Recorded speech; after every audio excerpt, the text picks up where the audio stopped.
नहीं आ रहा है? एक मिनट देख लेता। हाँ ठीक है, स्टार्ट ही है। चलो common terms use in the extraction of metals. मैंने पहले से ही आपको एक्सप्लेन कर दिया है कि मिनरल्स किसको कहेंगे, जो नेचुरली अर्थ क्रस्ट में से हमको जो मिलता है उसको हम लोग मिनरल्स बोलते हैं। ये तो हम लोगों ने पहले ही देख लिया था मैंने। Compound of metals found in nature associated with earthly impurities, जैसे ही मिला, जिस फॉर्म में मुझे मिला उसको मैं सबको मिनरल्स कहता हूँ। मैंने एक कोई भी वेसल से वो भर के मिट्टी लाया तो वो भी मेरे लिए क्या है, मिनरल्स है। नेक्स्ट, और उस मिनरल में naturally occurring minerals from which a particular metal can be extracted conveniently and with minimum cost is called ore. आवाज कट हो रहा है, जस्ट अ सेकेंड, एक मिनट आप जरा।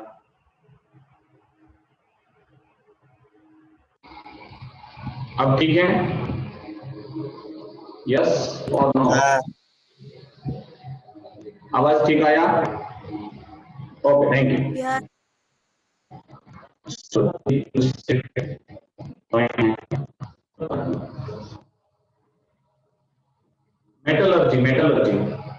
मेटलर्जी में हम लोग तीसरे पॉइंट पे हैं।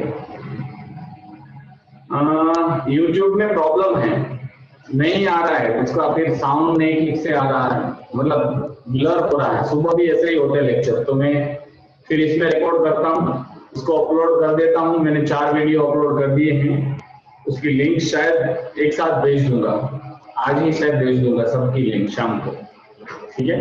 सो यू कैन, उनको मैं हेडिंग भी दिया है, मेटलर्जी 1, फिर एक्सरसाइज 12 के 1 to 12 या जो भी सम किए है वो। चलो, और नेचुरली जो मिनरल हैं उसमें से मैंने मिट्टी निकाली, बहुत सारी मिट्टी है, उसमें से अगर मुझे गोल्ड मिल रहा है तो मैं उसको गोल्ड का ओर कहूंगा। अगर उस मिट्टी से मुझे आयरन मिल रहा है कन्वीनियंटली और कम खर्चे में, अब 50 रुपीज का आयरन है और 500 रुपीज खर्च हो रहा है, तो फिर मेरे लिए वो किसी का भी ओर नहीं है, ठीक है? एक तो सीधी तरीके से मुझे उसमें से वो मेटल मिलना चाहिए, दूसरा कि मिनिमम कॉस्ट होनी चाहिए, चीप होना चाहिए। मैट्रिक्स, नेक्स्ट थर्ड टर्म है मैट्रिक्स और गैंग्लियन, जिनको हम लोग बोलते हैं कचरा। जैसे ही मिट्टी से मैंने वो सारी चीजें निकाली, उसमें बहुत सारी रेत होगी, मड होगा, स्टोन होंगे, पेबल्स होगा, बहुत सारी इंप्यूरिटीज होगी, धूल मिट्टी सब चीज होगी, उसको मैं मैट्रिक्स कहता हूँ। मेरे मेटल के कंपाउंड के अलावा जितनी भी चीजें हैं वो सारी मैट्रिक्स में आ जाती है। Next is flux, substance added to ore to get rid of gangue। For example मिट्टी है, मिट्टी वाला और है, उसमें मैंने पानी डाला तो पानी से मिट्टी धुल के चली जाएगी, तो मेरे लिए पानी क्या हो जाएगा, दैट इज द फ्लक्स। ये चीज याद रखें, फ्लक्स क्या होता है, ठीक है? तो फ्लक्स इज अ सब्सटेंस जो मैट्रिक्स को या तो इंप्यूरिटीज को हटाने में हेल्प करे, वो सब्सटेंस को मैं फ्लक्स कहता हूं। Next, slag, a fusible compound formed by the reaction of gangue with the flux is called slag।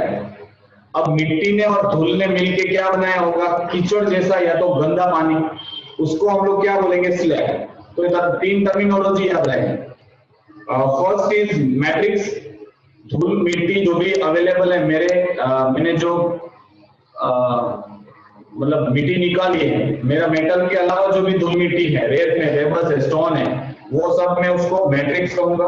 उस मैट्रिक्स को, धूल मिट्टी को हटाने के लिए जो भी सब्सटेंस मैं इस्तेमाल करता हूँ वो है फ्लक्स। उस दोनों का कॉम्बिनेशन, पानी और मिट्टी, उसको हटाने के लिए मैंने पानी डाला, पानी और मिट्टी मिलके जो बनाएंगे। आपको हैंड्स अप करने की जरूरत नहीं, आप सीधा अपना ऑडियो ऑन कर सकते हैं, ठीक है? अगर पूछना है तो, ठीक है? किसी को कोई चीज पूछनी हो तो तुरंत पूछ लेना। Are you clear? फ्लक्स क्या था? फ्लक्स एक बार फरीથી क्यों था? फ्लक्स, देखो मैं अपनी भाषा में समझा रहा हूं आपको। फ्लक्स मतलब मैट्रिक्स समझ में आया? मैट्रिक्स इज इंप्यूरिटीज जो मेटल के साथ है। मैंने धूल मिट्टी निकाली, जो भी अर्थ में से निकाला वो मिट्टी है, उसके अंदर मेरा मेटल भी है और साथ में धूल मिट्टी भी, तो धूल मिट्टी मैट्रिक्स कहलाएगा। उस मैट्रिक्स या गैंग्यू को हटाने के लिए, ठीक है, धूल मिट्टी को निकालना है तो क्या करना पड़ेगा? अब बहुत सारी मेथड है, पीछे पढ़ेंगे हम लोग, लेकिन मैं कहता हूँ पानी डालूंगा, पानी से धोऊंगा तो मिट्टी चली जाएगी। तो पानी जो है वो फ्लक्स है। तो अनवांटेड इंप्यूरिटीज को हटाने के लिए जो हम लोग मैट्रिक्स को हटाने के लिए सब्सटेंस इस्तेमाल करते हैं उसको फ्लक्स कहते हैं। Next is slab. उस दोनों का कचरा होगा ना, पानी कादव के ना अपने इन्हें जो उठाए ना माटी है ना, पानी मળી जाए तो कादव कीचड़, वो कीचड़ को मैं यहाँ पे स्लैग कहूंगा। और मेटलर्जी एक ऐसी प्रोसेस है जिसमें एक्सट्रैक्शन ऑफ मेटल का एक्सट्रैक्शन किया जाता है, उसको मैं मेटलर्जी प्रोसेस कहता हूँ। ठीक है, जितनी भी प्रोसेस अवेलेबल है मेटल को प्योरेस्ट फॉर्म में करने के लिए, वो सारी प्रोसेसेस को मैं मेटलर्जी कहता हूँ। ठीक है, मेटलर्जी में बहुत सारी प्रोसेसेस इन्वॉल्व होती है। सबसे पहले तो हम लोग बोलेंगे ड्रेसिंग ऑफ ओर। और जो धूल मिट्टी मैंने अर्थ में से निकाला उसको छोटे छोटे पाउडर फॉर्म में कन्वर्ट करने के लिए बहुत सारी मेथड होती है, उसको मैं ड्रेसिंग ऑफ द ओर कहूंगा। ओर का ड्रेसिंग मतलब उसका फॉर्म चेंज करूंगा। तो पहली है हैंड पिकिंग, अगर पत्थर है तो मैं हाथ से उसको अलग कर दूंगा। फिर ग्राइंडिंग है, उसको पीसना पड़ेगा तो छोटे छोटे टुकड़ों में कन्वर्ट हो जाएगा। फिर क्रशिंग है और छोटे टुकड़ों में कन्वर्ट हो जाएगा। उसके बाद पल्वराइजिंग ऑफ द ओर, मतलब पाउडर फॉर्म में कन्वर्ट कर देंगे। ठीक है, बिल्कुल पाउडर। नेक्स्ट सेकंड, इनको हम लोग सब प्रोसेस को डिटेल में पढ़ने वाले हैं, इसलिए मैं अभी सिर्फ इसका इंट्रोडक्शन दे रहा हूं और कुछ नहीं दे रहा। ठीक है, next concentration of ore. Electromagnetic concentration of ore मतलब मैं अपना मेटल है जो भी मैंने ओर लिया है उसमें से वेस्ट इंप्यूरिटीज में निकालता जाऊंगा तो क्या होगा, मेरे मेटल का कंसंट्रेशन बढ़ता जाएगा। पहले 5 किलो था, उसमें मेरे मेटल का प्रोपोर्शन 50% था, मतलब 2.5 किलो था। फिर मैंने पल्वराइज ड्रेसिंग किया और फिर पानी से या दूसरी मेथड से मैंने धूल मिट्टी और स्टोन और हटा दिया। अब मेरा मेटल ज्यादा है, अब मेरे पास जो भी 2.5 किलो 3 किलो या 3.5 किलो, उसमें से 2.5 किलो तो मेटल है, 1 किलो ही इंप्यूरिटीज है।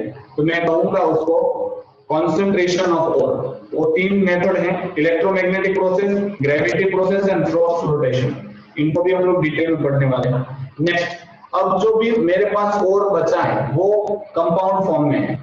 अब किसी भी फॉर्म में हो, कार्बोनेट फॉर्म में हो, सल्फेट फॉर्म में हो या नाइट्रेट फॉर्म में हो, किसी भी ब्लेंड सल्फाइड के साथ हो, मुझे उस कंपाउंड को ऑक्साइड फॉर्म में कन्वर्ट करना है। तो इस प्रोसेस को मैं कहता हूं conversion of ore into the oxide. दो ही दिए, चलो अच्छा है, calcination and smelting, sorry roasting, smelting नहीं दिया है। तो कैल्सिनेटिंग एंड रोस्टिंग में करूंगा तो वो मेरे पास जो भी कंपाउंड फॉर्म में था उसको ऑक्साइड फॉर्म में कन्वर्ट कर दिया मैंने। ठीक है, fourth process, extraction of metal from the concentrated ore. अब ऑक्साइड फॉर्म में जो भी ओर है उसमें से ऑक्सीजन हटाना है, तो मुझे जो भी मिलेगा, देखो आपको एक एग्जांपल के साथ बोल देता हूँ। ये बहुत सारी मिट्टी मैंने निकाली तो आपको पूरा क्लियर हो जाएगा, मुझे उसमें समझाना कम पड़ेगा। मैंने अर्थ में से मिट्टी निकाली, मिट्टी का ढेर है, ये मेरे लिए क्या हो जाएगा, ओर। ठीक है, सॉरी मिनरल है, मिनरल मतलब मेरे को जिंक निकालना है। जिंक इसमें प्रेजेंट है, धूल मिट्टी के साथ है। इसको मैंने वॉशिंग किया, वॉशिंग करने के बाद अब मेरे पास प्योर ओर बचेगा, मतलब मिट्टी चली गई, इंप्यूरिटीज जो थी वो निकल गई, ज्यादातर धूल मिट्टी वाली, सैंड, सॉइल, स्टोन, ये सब चला गया। ठीक है, बहुत सारे प्रोसेसेस मैंने किए। अब प्योर ओर को मैं ऑक्साइड फॉर्म में कन्वर्ट करूंगा, मतलब ये फॉर्म है वो जिंक कार्बोनेट के फॉर्म में है। अब मैं उसको हीट करूंगा, मतलब रोस्टिंग करूंगा, तो क्या होगा, इसमें से जिंक ऑक्साइड बन गया प्लस कार्बन डाइऑक्साइड उठ जाएगा। अब जो भी ऑक्साइड है इसको मुझे हटाना है, तो मैं इसको कार्बन के साथ रिड्यूसिंग जो भी एजेंट है उसके साथ इसको रिएक्शन करवाऊंगा तो मुझे क्या मिलेगा, जिंक मिलेगा फ्री और कार्बन ऑक्सीजन मिलेगा और उड़ जाएगा। अब मुझे प्योर जिंक मिल गया। तो ये चौथी प्रोसेस है, that is the extraction of metal from the compound form और ऑक्साइड फॉर्म। चौथा, अभी भी ये 100% प्योरेस्ट फॉर्म नहीं है।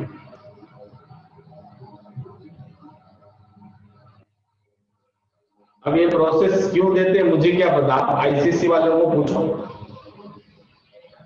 ठीक है, आप पूछ रहे हैं कि इतनी सारी प्रोसेस रिया पर, मैं इसमें क्या बता सकता हूँ, मैंने तो बुक लिखी नहीं है, मैं तो सिर्फ पढ़ा रहा हूँ, जो भी दिया है उनको मैं पढ़ा रहा हूँ। ठीक है, चलो रिफाइनिंग ऑफ मेटल। अब ये 99% प्योर है लेकिन 1% इम्प्योरिटीज है, उसको प्योर करने के लिए बहुत सारी प्रोसेसेस हैं, like distillation, liquefaction, cooling, oxidation, electrolytic process, बहुत सारे। ठीक है, तो आपको यहाँ पे ग्राफिकल सॉरी डायग्रामेटिक रिप्रेजेंटेशन आपकी टेक्स्ट बुक में दिया है। पहला दिया है और, फिर उसको ड्रेसिंग ऑफ ओर, मतलब उसको hand picking, grinding, crushing, pulverisation, powder form में कन्वर्ट करनी है। उसके बाद आएगा कॉन्सेंट्रेशन ऑफ ओर। तीन प्रोसेस है, electromagnetic process, gravity and force flotation. फिर कैल्सिनेशन एंड रोस्टिंग में ऑक्साइड फॉर्म में कन्वर्ट हो जाएगा। फिर आएगा रिडक्शन, मतलब उसके बाद है, आवाज कट हो रहा है। आवाज कट हो सर रहा है, आवाज बहुत 1 मिनट।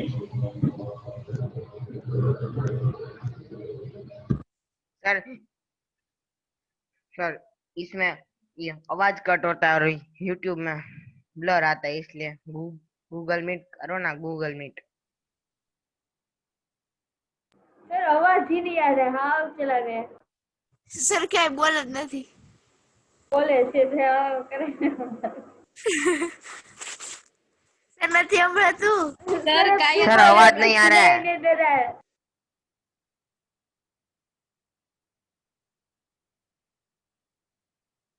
सर कुछ सर जी ने तो पढ़ा क्या बोल नहीं हमारा तू मैं बोल ही नहीं रहा था, मैं बंद था मेरा मुंह। आप रीडिंग नहीं कर सकते, कोई बोल रहा है कि नहीं बोल रहा है? अब आइए आवाज, आप पर धीमी आ रही है, 1 मिनट। सर गूगल मीट करो ना, उसमें अच्छा होगा सब। ये आवाज चेक करते हैं। चला गया। अब आ गई,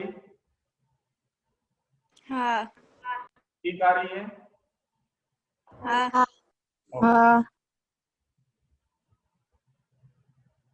चल, तो जो भी है, कहीं पे बीच में प्रॉब्लम हो तो देखो, ये सारी चीजें सहन करते करते हमको जाना पड़ेगा, तब जाके ये ऑनलाइन एजुकेशन इतना भारी बढ़ता है। दिवाली के बाद मिलने वाले।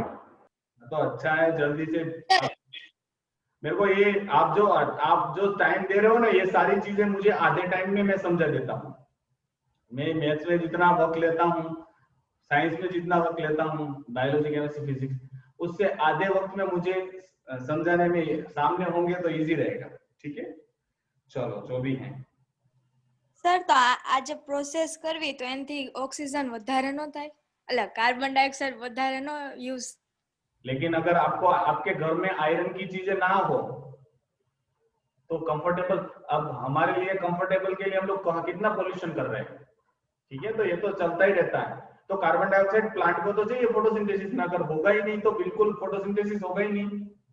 ठीक है, आप पढ़ चुके हैं ना फोटोसिंथेसिस, जिसमें कार्बन डाइऑक्साइड चाहिए। तो आप ऐसा सोचो ना कि प्लांट को हम लोग पॉल्यूशन कर रहे हैं, मतलब धुआं कार्बन डाइऑक्साइड प्रोड्यूस कर रहे हैं, वो रॉ मटेरियल है प्लांट के लिए, तो प्लांट को फोटोसिंथेसिस करने में हेल्प होगा। ये तो सर कैल्सिनेशन समझाओ ना एक बार।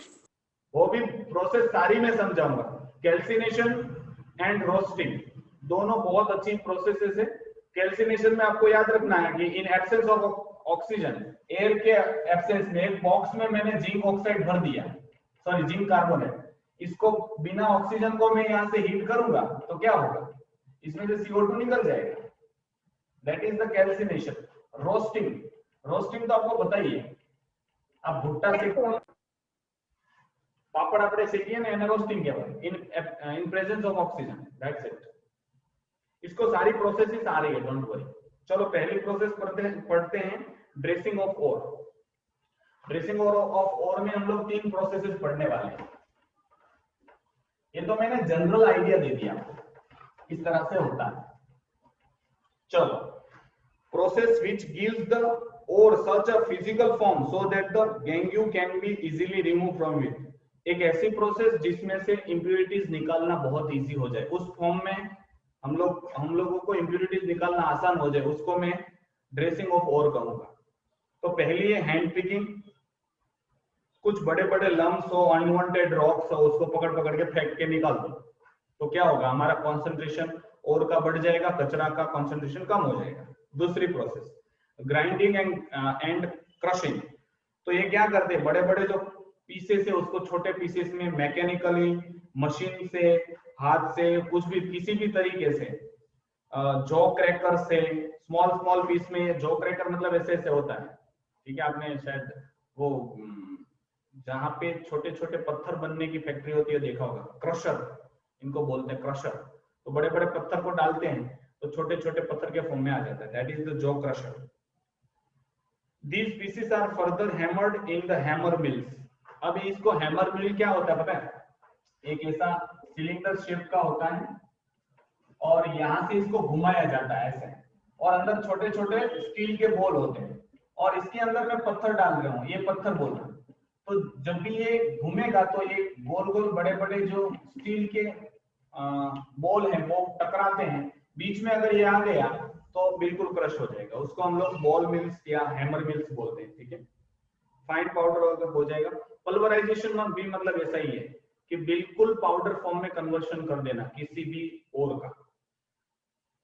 Crush ore is then carried into the ball mills and stamp mills. बहुत सारे तरीके से है, फॉर एग्जांपल देखो ऐसी उसकी प्लेट होती है, ठीक है, ऐसी उसकी प्लेट है, प्लेट के अंदर पत्थर है, अब ऊपर से ऐसी ही प्लेट जोर से उसके ऊपर आती है तो एकदम क्रश हो जाता है। तो ये बहुत सारी तरीके से मतलब आपको पाउडर फॉर्म में कन्वर्ट करना है, दैट्स द पल्वराइजेशन, ठीक है। और dressing of second is concentration of the ore. अब हम लोग क्या करेंगे, उसको बिल्कुल पाउडर जैसा बना दिया, अब क्या होगा, उसको हम लोग बिल्कुल हमारे ओर का कॉन्सेंट्रेशन बढ़ाएंगे, कचरे का कॉन्सेंट्रेशन कम करेंगे, that is the concentration of ore, ठीक है। उस जो भी हम लोगों ने पाउडर बनाया है उसमें जितनी भी इंप्यूरिटीज है उसका खात्मा करेंगे और हमारे मेटल का कॉन्सेंट्रेशन बढ़ाएंगे। तो process use in the concentration of 3-4 method है। पहली मेथड है इलेक्ट्रोमैग्नेटिक सेपरेशन। अब देखो क्या होता क्या है कि एक ऐसा 2 व्हील होते हैं, ये इसके ऊपर बेल्ट होता है, बेल्ट तो खबर है, पट्टो, बहुत बड़ा पट्टा होता है, सिंपल ऐसा इतना बहुत, और ये पूरा पट्टा इसके ऊपर घूमता है। इस व्हील में मैग्नेट होता है, इलेक्ट्रोमैग्नेट, और यहां से हम लोग अपना पाउडर, जो पाउडर वाला ओर है वो यहाँ पे डाल दिया। अब धीरे धीरे क्या होगा, ये इस डायरेक्शन में जाएगा तो पाउडर वाला ओर यहाँ पे आ गया, इसके ऊपर पड़ा रहेगा। अब जैसे ही यहाँ पे आएगा तो क्या होगा, देखो जो इलेक्ट्रोमैग्नेट है वो क्या करेगा, आयरन की चीजें जितनी भी है इसके अंदर उसको अट्रैक्ट करेगा, यहाँ पे भी अट्रैक्शन चलेगा, लेकिन जो आयरन वाली चीज नहीं है वो ड्यू टू द इनर्शिया यहाँ पे आगे गिरेगी और यहाँ पे ढीर हो जाएगा, मतलब ये विदाउट आयरन है। अब लोहे की चीज है उसको तो ये जो व्हील है वो पकड़ के रखेगा कब तक, यहाँ तक, यहां से तो व्हील सेपरेट हो रहा है तो एक घेर यहाँ पे भी बन जाएगा, ये आयरन वाला होगा, ठीक है। ये प्रोसेस को मैं मैग्नेटिक सेपरेशन कहता हूं।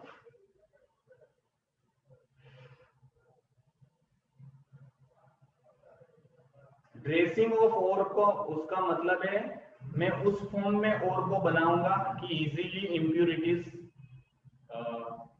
हटा दे, इजीली इंप्यूरिटीज को निकाल दे हमारे ओर में से, उसको मैं ड्रेसिंग ऑफ ओर कहता हूं, ठीक है आयुषी। ओके सर, आयरन के अलावा और कोई मेटल पे मैग्नेट का असर नहीं होगा? एक है निकेल, लेकिन निकेल का तो अलग ही चीज है, उसका एक्सट्रैक्शन अलग से ही होता है। तो आयरन और आयरन कंपाउंड, और कोई नहीं। एक और भी है, मैं भूल गया हूं उसका नाम। एक आयरन है, एक निकेल, एक और भी है जो हम लोग इस्तेमाल बहुत कम करते हैं। तो आयरन का मैग्नेट का सबसे ज्यादा अट्रैक्टिव जो इफेक्ट है वो आयरन पे ही रहता है। मैग्नेट मतलब इलेक्ट्रोमैग्नेटिक सेपरेशन सिर्फ आयन के ओर के लिए ही काम आ सकता है, ऐसा ना?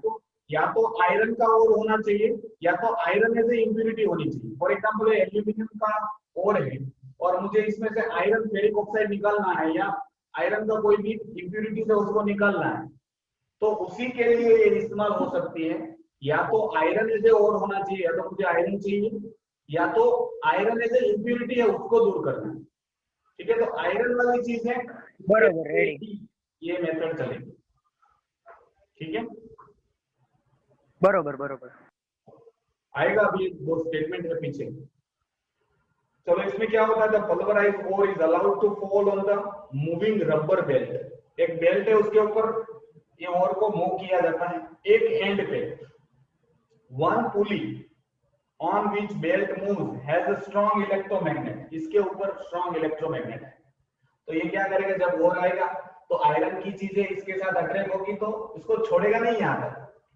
अगर आयरन से वो अट्रैक्ट नहीं हो रहा है तो यहाँ से छूट जाएगा ना, ड्यू टू द इनर्शिया, यहाँ पे आगे आगे ढेर लग जाएगा। ठीक है, the non magnetic part of और हाँ बोलो। सारी प्रोसेस है वो हम जब ये मेटलर्जी है, मतलब के मेटलर्जी ऑफ एल्यूमिनियम कर रहे हैं, तो तब ये सब प्रोसेस होगी ना? तब सारे मेटल्स के लिए इनिशियल प्रोसेस तो करनी पड़ेगी, क्योंकि अर्थ में से ही मिल रहा है, तो अर्थ में से मिट्टी, धूल मिट्टी, ये बहुत सारी चीजें आएगी। लेकिन कुछ प्रोसेस है वो स्पेशल है। फॉर एग्जांपल ये प्रोसेस किसके लिए है, सिर्फ आयरन एज ए ओर और आयरन एज ए इम्प्यूरिटीज। तो मैं इलेक्ट्रोमैग्नेटिक प्रोसेस सारे के लिए नहीं करूंगा। हाँ, पल्वराइजेशन और सब करूंगा, लेकिन ये नहीं कर पाऊंगा। ठीक है, ये तो आयरन के लिए ही है सिर्फ। मतलब कि ये सारी प्रोसेस पहले होती है, फिर ये प्यूरिफिकेशन ऑफ ओर होती है ना? पहली प्रोसेस जो है सबको क्रशिंग व्रशिंग सब तो पता है, पल्वराइजेशन सबको पता है। अब क्या करते हैं पता है, एक टंकी रखते हैं, इसमें ओर डालते हैं और पानी आने देते हैं। पाउडर वाला ओर है, पानी आने देंगे तो क्या होगा, यहाँ तक पानी भर जाएगा। अब मेटल है तो नीचे पड़ा रहेगा, ऊपर से ये चला जाएगा कि इसमें बाजू की टंकी में, तो ऊपर जो भी गया डोला पानी है उसका तो कुछ काम नहीं है, तो जितना जाएगा उतना मिट्टी चली गई। अब जो भी नीचे पड़ा है उसको हाथ से या फिर कोई दूसरी मेथड से छलनी सीडिंग करके उसको सेपरेट किया जाता है। अब ये जो ओर है वो पाउडराइज ओर है, इसको वापस पाउडर कर बना दो। देखो, आपको जो यहाँ पे प्रोसेस दिया ना बहुत सिंपल है, ये एक्चुअल में बहुत कॉम्प्लेक्स है। जब आप इंडस्ट्रियलाइज्ड स्टेट में जाओगे, मतलब जहां जहां स्टेट है, मतलब इंडस्ट्रीज जहाँ पे है, वहां कभी मौका मिले तो जाओ, आप देखो सारी प्रोसेसेस बहुत जबरदस्त होती है। उनको मशीनरी भी दिखाएंगे। आप थोड़े बड़े हो जाओ, अभी 5-7 साल 10 साल, उसके बाद सारी चीजें देखने को भी मिलेगी अगर आपको इंटरेस्ट है तो। चलो, नॉन मैग्नेटिक पार्ट है वो तो सेपरेट हो जाएगा, दोनों यहाँ पे अलग अलग ढेर देखने को मिलेगा। Electromagnetic separation for the concentration of, किसके लिए जरूर है, when the ore is magnetic in nature such as iron ore. या तो तुमको जो मेटल निकालना है वो आयरन है तो ये मेथड चलेगी, पहला। आयरन है तो ये मेथड चलेगी। दूसरा, ओर इज नॉन मैग्नेटिक, अगर आपको निकालना है एल्यूमिनियम और उसमें इंप्यूरिटीज एज आयरन है तो ये प्रोसेस चलेगी, क्योंकि इंप्यूरिटी से दूर कर देगा। ये जो पार्ट है वो आयरन वाला पार्ट इंप्यूरिटी होगा, ये तो नहीं। अगर ये ओर है, आयरन आपको सेपरेट करना है तो ये पार्ट के लिए यूजफुल है। अगर ये एल्यूमिनियम है का ओर है तो ये आपके लिए यूजफुल है, ये बेस्ट है, मतलब तब ये आपको फेंक देना है। ठीक है, और ये हो गया कॉन्सेंट्रेशन। दूसरी प्रोसेस है ग्रेविटी। तो ग्रेविटी में क्या होता है, ऐसा स्लैंटिंग हाइट वाला बनाते हैं और यहाँ पे छोटे छोटे खड्डे रखते हैं और यहाँ पे ओर डाल देते हैं। यहाँ पे ओर डाल दिया, अब यहाँ से पानी फोर्सफुली आने देंगे तो क्या होगा, पानी के साथ मेटल से यहाँ पे जाएगा, यहाँ से जाएगा, और ऐसा बहुत बड़ा होगा, छोटा नहीं होता है। तो मैं इसको मिटा रहा ताकि आपको तो यहाँ छोटे छोटे कंकड़ जो हैवी होंगे वो यहाँ पे चिपक जाएंगे, मतलब पड़े रहेंगे, नहीं जाएंगे दूर। तो जहां जहां यहाँ पे खड्डा है वहां पे रह जाएंगे और पानी के साथ मिट्टी मिट्टी चली जाएगी। तो यहाँ पे आपको जो भी मिलेगा ये वाला ये वाला ये वाला ये वाला और ये वाला, ये आपको ज्यादा मेटल वाला आयरन सॉरी कॉन्सेंट्रेशन वाला मेटल मिलेगा। सर ये बीच बीच में आप फिजिक्स करावो ને તમે ફિઝિક્સ કરાવો ને કયું ચેપ્ટર? Chemistry metallurgy. अब बोलो दी। मैं क्या था भूल गया, ये याद आएगा तब बताऊंगा। ओके ये है। हाँ सर देखो, हाँ ये जो आपने ड्रॉ किया है वो माउंटेन जैसे ऑब्स्टेकल्स है या खड्डे है, क्या है वो? खड्डे खड्डे खड्डे होते हैं या ऑब्स्टेकल होते हैं? आपने ड्रॉ किए उसके उत्तर पे मैं कह रहा हूँ कि ऑब्स्टेकल। लेकिन यहाँ पे क्या होता है, इस तरह से होगा, समझ में आया? थोड़े बरोबर रेडी। तो मैं वो नहीं ड्रॉ सीधी लाइन कर दी थी मैंने, सिर्फ आपको समझ। अच्छा बरोबर बरोबर ready ready ready. This method of separation of gangue from the ore is follow most of the ore except sulfide ore। ये सारे ore में होता है except sulfide ore। Sulphide ore में क्यों नहीं होता? क्योंकि एक और प्रोसेस है फ्रोथ फ्लोटेशन उनके लिए स्पेशल, इसीलिए ये सारे हर एक मेटल के लिए ये कॉमन प्रोसेस है। ये मैंने ये बोला ना, ये वाला कि जो गंदा पानी वो चला जाएगा यहाँ पे, तो ये सेम है ये प्रोसेस, और ये सिंपल प्रोसेस है, थोड़ी और सोफिस्टिकेटेड प्रोसेस, राइट? चलो नेक्स्ट जो हम लोग पढ़ने वाले हैं वो है इसको मैं प्रोसेस को एक्सप्लेन कर रहा हूँ। The pulverized ore is poured over a wide rock table having sloping top such that the top has a lateral grooves, जिसमें खड्डे होंगे। A strong jet of water, पानी से pulverized ore को धोया जाता है। As the water carries the ore along with the it, following things happens। denser जो पार्टिकल है settle in the grooves, यहाँ पे grooves में फंस जाएंगे जो denser पार्टिकल है। लाइटर पार्टिकल पानी के साथ चले जाएंगे। तो लाइटर क्या है? आपको धूल हैवी होती है या अपना आयरन हैवी होता है? तो आयरन हैवी होता है, तो आयरन के यहाँ पे छोटे छोटे ड्रॉप्स पड़े रहेंगे।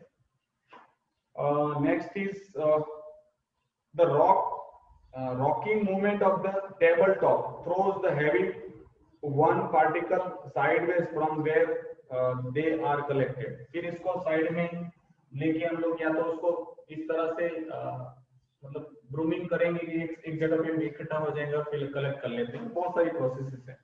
उसके बाद फ्रोथ फ्लोटेशन है, देखो बहुत सिंपल प्रोसेस, ये एक ऐसा वैसा होता है। इसमें मैंने अपना जो भी पाउडराइज सल्फाइड और सिर्फ फ्रोथ फ्लोटेशन में होता है। सल्फाइड मतलब एस वाला, PbS, ठीक है, ये वाला Ag2S जो भी था ना, ये वाला। तो सल्फाइड ओर को फ्रोथ फ्लोटेशन में डालते हैं। तो क्या होता है, वेसल में वो अपना पाउडर वाला ओर है उसमें डालेंगे, और क्या है इसमें पानी डालेंगे, तो पानी से भर दिया है इसको मैंने, पानी से भर दी। ये अपना ओर है, पाउडर वाला ओर है, ठीक है। इसके अंदर में टर्पेंटाइन ऑयल डालता हूँ। टर्पेंटाइन या तो पाइन ऑयल भी इनको बोलते हैं, पाइन ऑयल डालते हैं और यहाँ पे इस तरह से ट्यूब फिट करते हैं और बहुत प्रेशराइज्ड फॉर्म में हवा को, यहाँ पे छोटे छोटे होल्स होते हैं, तो प्रेशराइज्ड फॉर्म में हवा को यहाँ से ब्लो करते हैं। तो क्या होगा, यहाँ से हवा निकलेगी, तो इससे क्या होगा, अंदर झाग बन जाएंगे, फोम बनेगी, फोम बनेगी। फोम मतलब फिना, वो सल्फ ये फाइन टर्पेंटाइन के फॉर्म है, उसका एफिनिटी और अट्रैक्ट किसको करते हैं, ये सल्फाइड और को क्या करते हैं, बीच में घेर लेते हैं। कौन, फोम। तो फोम ऐसे बनेंगे जो सल्फाइड और को सारे फॉर्म ऊपर लेके आ जाएंगे। तो नीचे क्या पड़ा रहेगा, पानी में भीगा हुआ इंप्यूरिटीज होगी, और ये फॉर्म है वो सल्फाइड और के छोटे छोटे जो भी रूप हैं छोटे छोटे, उनको ऊपर लेके आ जाएगा, तैरने लगेंगे। फॉर्म है तो हवा के साथ है तो तैरने लगेंगे। तो तो देखो ये हो गया सेपरेशन। अब क्या करते हैं पता है, આપણે કેમ ફાફડાને અને જલેબીને આમ તારવે છે, મેકેનિકલી इसको हटाया जाता है। ठीक है, આપણે કેમ ગરણી અને અથવા તો ફાફડા તો જોયા છે, જલેબી ફાફડા, तो इस तरह से इसको उठा देते हैं तो पानी नीचे रहेगा। ये वाला और है, ये वाले सारे एयर बबल के साथ है, इसको अब इस प्लेट में डालोगे तो एयर तो क्या होगी, सूख जाएगी, तो सब उड़ जाएगा, फिर क्या बचेगा, सल्फाइड ओर। आपको ये समझ में आया होगा। तो इसको मैं फ्रोथ फ्लोटेशन कहता हूं, क्योंकि फ्रोथ बने, फ्रोथ मतलब फोम। Sir no समझाड़ो। हाँ हाँ मैं समझा रहा हूँ।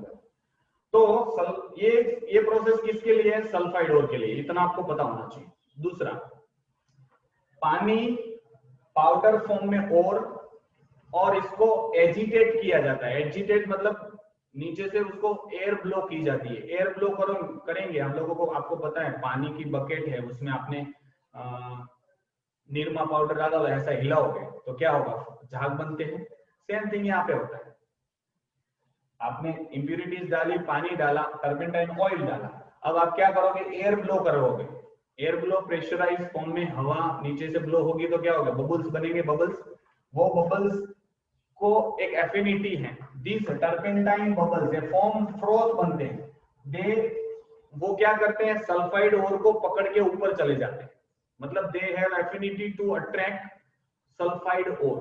ये सल्फाइड ओर को ऊपर खींच के जाएंगे, तो ऊपर जो बचेगा वो सल्फाइड ओर है। नीचे तो पानी में मिट्टी को, पत्थर को, कीचड़ को भिगो दिया होगा, वो हैवी है तो नीचे बैठ जाएंगे। अब ये ऊपर वाले जो भी हैं वो सल्फाइड ओर हो गया, उसको हम लोग मैकेनिकली बाहर निकालते हैं, उसको सुखाते हैं, धो देते हैं, ताकि और इम्प्यूरिटी हो तो चली जाए। समझ में आया? तो मैं रीड करूं इसमें, देखो, the method is employed for the concentration of sulphide ore only. किसके लिए है, सल्फाइड ओर के लिए ही है। क्यों ऐसा है, the sulphide ore containing gangue are immersed in mixture of water and pine oil. The pine oil wet only the sulfide ore. Pine oil क्या, pine oil जो डाला टर्पेंटाइन या तो pine oil, वो क्या करेगा, सल्फाइड ओर को ही कवर लगा देगा और एक झाग बना देगा, तो उसको ये ऊपर उठा के जाएगा। बाकी की सारी चीजें तो धूल मिट्टी हो तो पानी के साथ गीली हो जाएगी और नीचे बैठ जाएगी। वाटर गैस तो sulfide ore होगा, where water where gangue particle, the sulfide ore is placed in a large tank containing mixture of water and pine oil. A strong current of air more than 2 atmospheric pressure, high pressure में मैंने बोला pressurized air, 2 pressure से भी ज्यादा, 2 atmospheric pressure से, it is used to agitate the ore, हिलाना है, हवा से हिलाते हैं, and mixture of water, pine oil, तो यहाँ पे आपके सामने एक पिक्चर दिया आपकी टेक्स्ट बुक में। Due to the agitation pine oil forms a foam with water, पानी के साथ झाग बनाएंगे, मतलब फीना बनाते हैं। The sulphide particle in the ore cling to the pine oil form, sulphide जो और हैं इसके साथ चिपक जाएंगे, क्लिंज हो जाएंगे। The sulphide particle in the clean हो जाएंगे और hence rise up with the form, इसलिए वो ऊपर तैरते आएंगे। ठीक है, पोटेशियम और sodium ethyl xanthate is added to the tank, it is helping collecting froth। इसमें 2 चीज भी डालते हैं, क्या डालते हैं, पोटेशियम और सल्फाइड इथाइल xanthate। वो क्या करेंगे, सारे ये जो फॉर्म बने हुए हैं उसको कलेक्ट एक साथ रखने में हेल्प करेंगे। It stabilize the froth and help in binding the ore with the air bubble. दूसरा उसका काम क्या है, एक तो स्टेबिलिटी प्रोवाइड करेंगे कि हवा फूटेगी नहीं, मतलब हवा का झाग फूटेगा नहीं। दूसरा सल्फाइड ओर को ये अटैच होने में हेल्प करेगा। ये सोडियम और पोटेशियम इथाइल xanthate की बात कर रहा हूं। फिर जब उनको बाहर निकालते तो ड्राई हो जाते हैं, यहाँ पे इसको ड्राई कर देंगे तो हवा के जो झाग बने थे वो तो चले जाएंगे, जो भी बचेगा वो सल्फाइड और बचेगा। और जो गैंग्यू पार्टिकल है वो तो यहाँ पे ही बचे हैं, तो हम लोगों ने 3 चीजें अलग कर दी, गैंग्यू पार्टिकल इम्प्यूरिटीज यहाँ पे है, सल्फाइड और यहाँ पे है, और झाग जो बना था टर्पेंटाइन वाला वो चला जाएगा। तो ये समझ में आया सबको? अब मैं नई लिंक सेंड करता हूँ क्योंकि आई थिंक तो टाइम हो गया है। ठीक है, जस्ट सेंडिंग न्यू लिंक।